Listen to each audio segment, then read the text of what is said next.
What's up? What's up? Um, all right. Week 2 power rankings in the NBA. Let's just get straight into it. Let's go. If you're watching on YouTube, um, I will be pulling it up. If you're listening, I will try my best to describe everything. All right. We got week 2. Here's week 1. Here's summary of week 1 rankings. We had a really surprising showing about with some bad former teams. This week, let's just go straight into it. A lot more professional and a lot more of the normal traditional teams coming back to reality in a way. Here we go, week 3. Let me just scroll over here.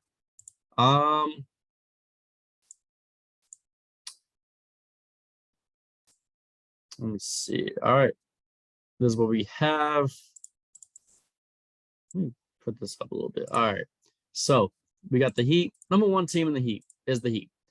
They are dominating on all fronts, backwards, middles, everything.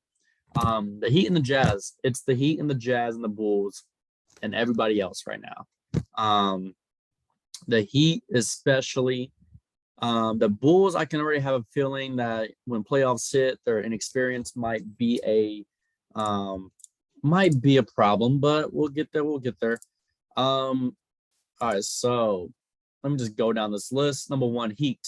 Number 2, Jazz. Number 3, Bulls. Number 4, Warriors. Number 5, Knicks. Number 6, Hornets. Number 7, Lakers.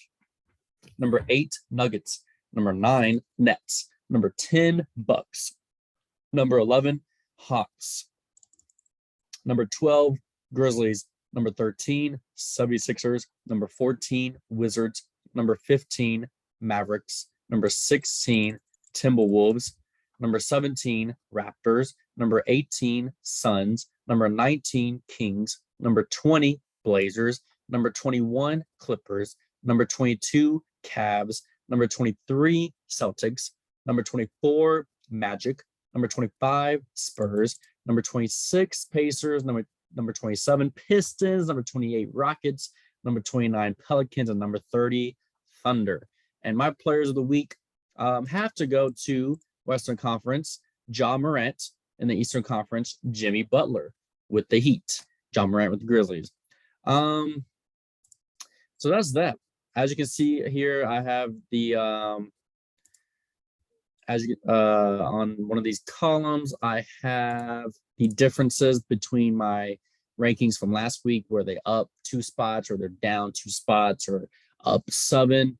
I think the highest ones I have or most different. No, the lowest is the Clippers.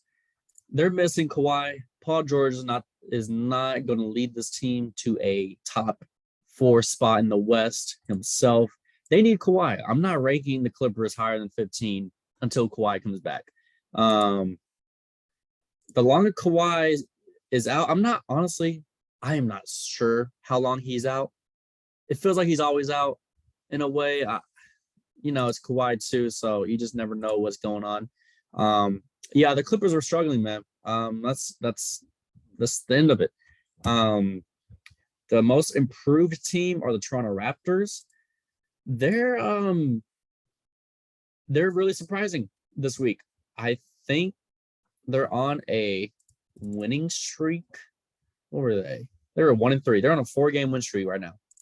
They're really killing it. Fred VanVleet leading the team. Honestly, the emergence of the rookie sensation, Scotty Barnes, he's actually kind of a nice player. It's almost kind of making me like, oh, can the Raptors just trade off Siakam? Because Scotty Barnes is kind of Siakam in a way. I can't really it'll be cool seeing Siakam and Scotty Barnes play with each other. But you're paying Siakam $30 million. Scotty, what? Lower than 10, lower than 8. So it's like trade the guy, trade Siakam, get some worth out of him. Wizards, surprisingly, Bradley Beal is killing. Wizard games are fun to watch now. I don't know why. You got Dinwiddie, you got Kuzma. They're up 6 spots in my list. Celtics, they are a mess. That got them 23rd. That's crazy, man. That they were a mess last week. They're a mess this week. They need to do something. Pacers. I fell in love with the Pacers last week, but that love is squashed now. So moving on from them. Let's go up in the top. We got, Heat, Jazz, and the Bulls. I just kind of rearranged spots, honestly.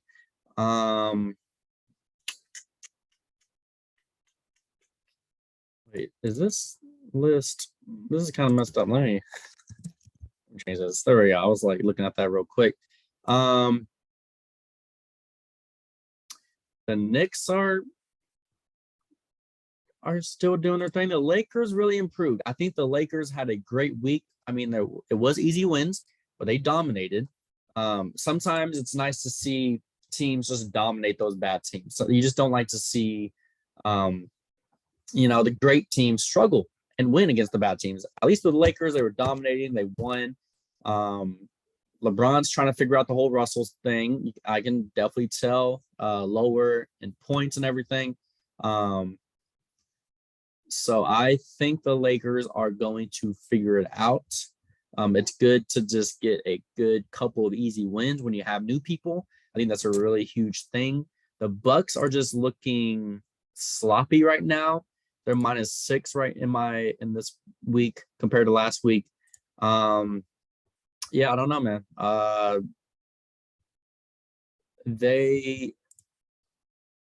I think they're really gonna miss PJ Tucker. I don't know why. I just love PJ Tucker. I just love his play. He gave the Bucks a sense of toughness. Man, if Giannis can knock down threes this whole year, my gosh, man, that would be such a huge improvement in Giannis's game. That would be so lethal comes playoff. Yeah, that's about it in these rankings right now. Yeah, I'm still looking for the Knicks and the Hornets to kind of dissipate, whatever it's called. If the Knicks and Hornets can keep this up for another couple weeks, they could be a top 4 seed in the East. I think the Hornets are going to have a bad week this next week. We'll see what happens. I think the Knicks, they gotta deflate, right? They're the Knicks. They're not supposed to have a top 3 seed. Did they get the 4 seed last year, or the 5 seed? One of those.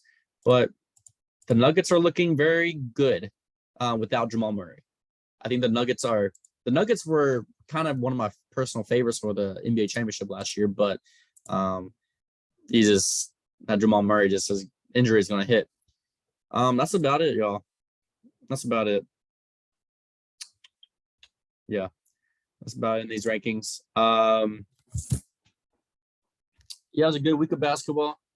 A lot more games this next week, and I will have updated rankings for that week 3.